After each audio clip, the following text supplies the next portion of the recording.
This is going to be an installation video on how to install the great mats, Regrind gym flooring. This is going to be my gym, and these are two 25-foot by 4-foot and 3/8 inch rolls of their gym flooring that I'll be installing. As you can see, I have the area nice and clean, nothing on the floor that should not be there, and just keep in mind that these mats are probably 150 to 175 pounds each, so definitely on the heavier side. And as they say, make sure you look for the arrow.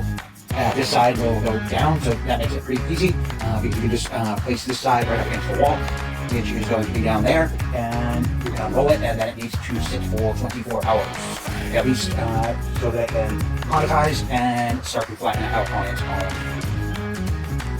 This is how the flooring looks. Thus far, I'm very pleased.